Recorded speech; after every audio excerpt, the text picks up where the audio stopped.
If a small child were to fall in the water here at Central Park, I would of course have an obligation to jump in and save them, even if doing so might ruin my only pair of dress shoes. Australian moral philosopher Peter Singer argues that if you agree that I would have an obligation to sacrifice my shoes for a child's life in this case, then you should also agree that we all have an obligation to give our excess money that we would otherwise spend on frivolous things such as shoes and Xboxes and football game tickets. We should give that money to charities such as Oxfam that can then purchase anti-diarrheals and other simple medications that can save the lives of actual children. Such is the power of argument by analogy, a common and very illuminating and powerful philosophical reasoning technique.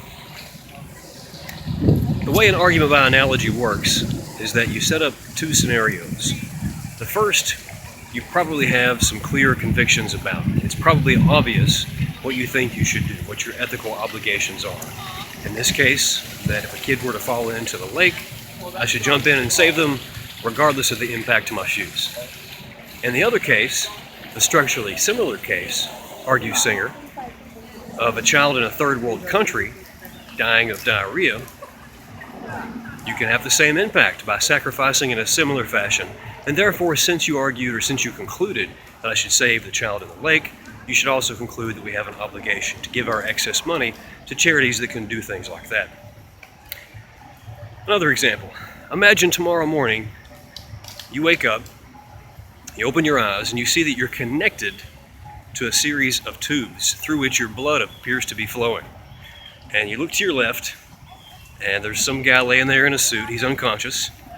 And you look to your right, and there's a group of people, and they say, it's okay, calm down. We're the Society for Music Lovers. And the gentleman to your left is a famous and very fantastic violinist. And he's dying of a very rare disease, and we can save him. And there's only one way we can save him, and that's by keeping him connected to you and your rare blood type for the next 9 months. Judith Jarvis-Thompson uses this example to test our moral intuitions in a different area.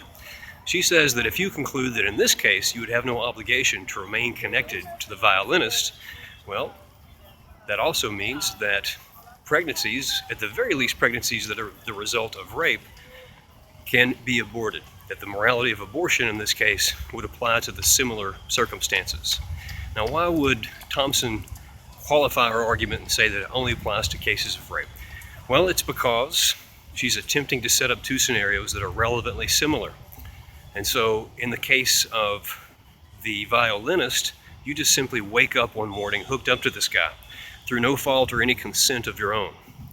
This is similar to cases of rape, where you've not consented to an activity that might lead to pregnancy. In cases of consensual sex, unprotected sex in particular, when you know that the activity could lead to pregnancy, the argument breaks down. There could be other reasons, other arguments that would establish the moral permissibility of abortion, but the violinist case would not be one of those. How do you analyze an argument by analogy? Well, you do what we just did. You look for morally relevant dissimilarities between the two cases. With Singer's argument, with the drowning child, you might say that in the case of the child in the lake, I can immediately see and I can immediately know that my efforts will save their life. Whereas when it comes to donating to a charity, who knows how much of that money would go to overhead or perhaps be taken by the CEO or other administrative functions. It so happens to be the case that Oxfam in particular has been evaluated by independent observers, and it's been concluded and it's widely agreed that they're a very efficient charity. But that's one way to test that particular argument by analogy. When it comes to Judith Jarvis-Thompson's argument with the violinist, we might say that one relevantly or morally relevant dissimilarity between the two scenarios is that the violinist is presumably a grown man who has lived much, if not the majority, of his life.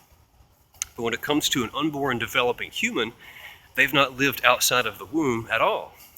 And so perhaps it's the case that we're quick to say you have no obligation to remain connected to the violinist because he's already lived what we would presume to be a relatively full life, being a famous violinist and all.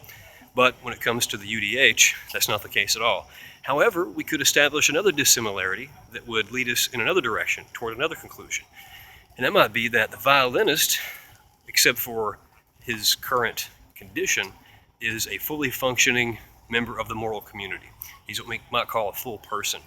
He's rational, he feels pleasure and pain, he has consciousness, he has interests and goals and plans, he engages in relationships, whereas the unborn developing human, depending on the stage of pregnancy, does not possess many of those features and certainly doesn't possess all of those features. And so when it comes to the first dissimilarity about the age of the violinist and the fulfillment of their life that they've already been able to enjoy, and the dissimilarity between that case and an unborn developing human that has not yet lived outside the womb, that might lead us to say that the argument would not lead us to conclude that abortion in cases of rape would be permissible for those reasons. But when we consider the other dissimilarity, that if we think that we can unhook from the violinist being a full person and leading to the death of a fully agreed upon full member of the moral community, except for his current unconsciousness, if it's the case that we say we should be able to disconnect from him and allow him to die, well then the case for disconnecting or terminating a pregnancy would be even easier to make.